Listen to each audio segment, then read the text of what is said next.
Hello students, in this video we'll discuss approximations to identity on the unit circle. Let's consider the class of integral functions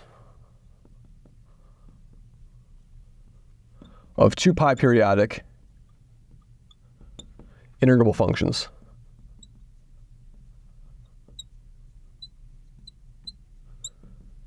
On negative pi to pi. A collection of functions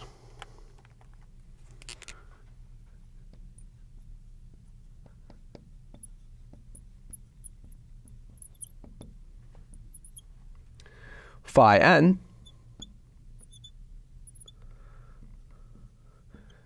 goes from 1 to infinity, is an approximation to the identity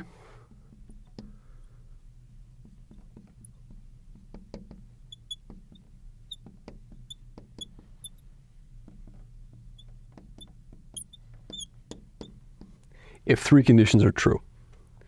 If 1 over 2 pi, the integral from negative pi to pi of this family phi of x dx is equal to 1, so it has to integrate to 1. It has to be integrable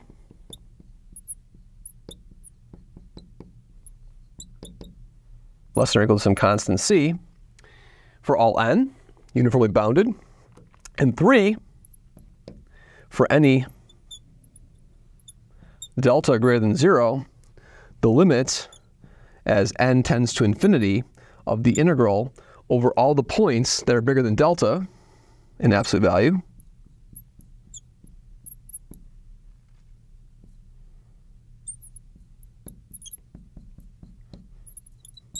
has to be 0. In other words, all the mass has to concentrate at the origin. So this condition over here says all the mass concentrates at the origin. All mass concentrates at the origin. Okay? So what I'd like to show is I'd like to prove the following theorem, namely that these approximations to the identity will actually behave when I convolve them with a given function, integral function, like an identity operator. Okay? So let's prove that. So here's the theorem about these theorem. So let's let phi n goes from 1 to infinity. Sometimes these things are called summability kernels. So they're also called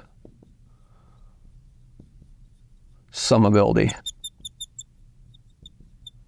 kernels. Okay. All right. Approximation identity.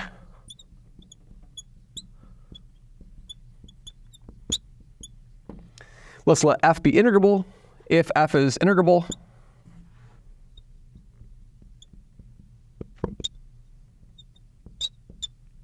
and continuous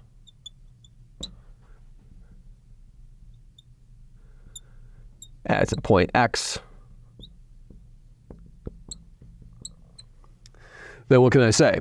Then I can say that the limit as n tends to infinity of phi n convolution f of x is equal to f of x. In other words, it actually got an identity operator. It acts like the Dirac delta function as n goes to infinity, basically. Okay?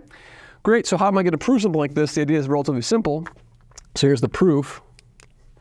Proof, let epsilon be greater than 0 and pick delta greater than 0 by continuity such that if h is less than 0, if h is less than delta, this implies f of x minus h minus f of x less than epsilon. Okay? In other words, if you're within h of x, if you're within delta of x, you're less than epsilon, right? That's the definition. That's what stems from continuity at x, right? Okay, good. And so now let's write down this difference over here. Now, here's what I'm going to do. I'm using the fact that f of x is actually the same thing as 1 over 2 pi, the integral from negative pi to pi of phi n of y f of x dy, because phi integrates to 1, right?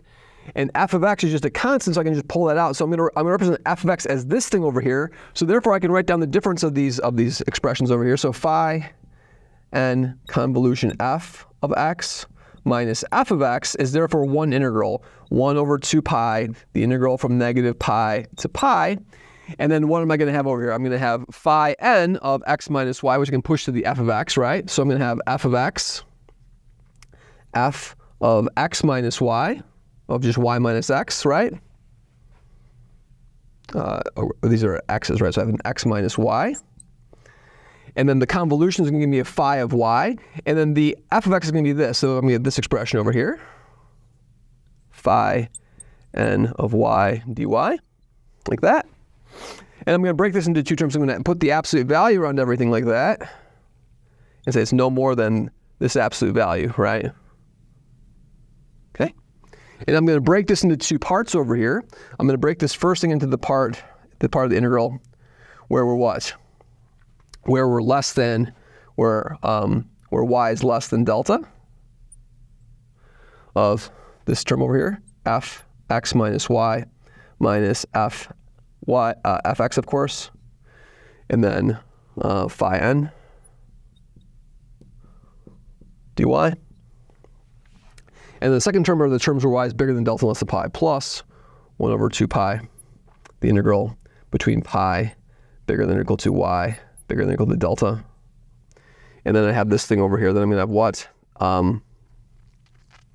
Just f of x minus y minus f of x, and then phi n of y dy. Okay, great.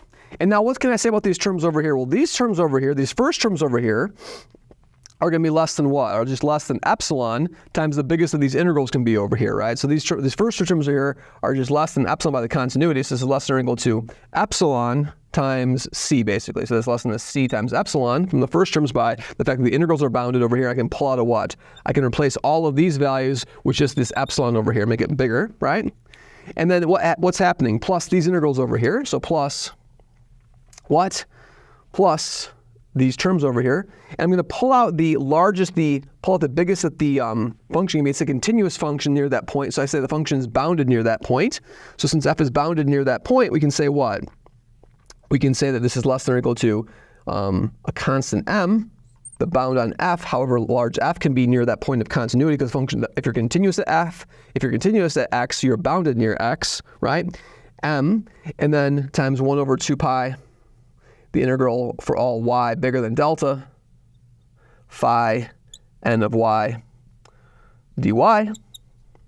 And now, of course, I can take the limits as, I can take the lim sup as n goes to infinity. And what happens as n goes to infinity? These terms over here are going to approach what? These terms over here approach 0 as n goes to infinity. So we've just shown over here what? We've just shown the lim sup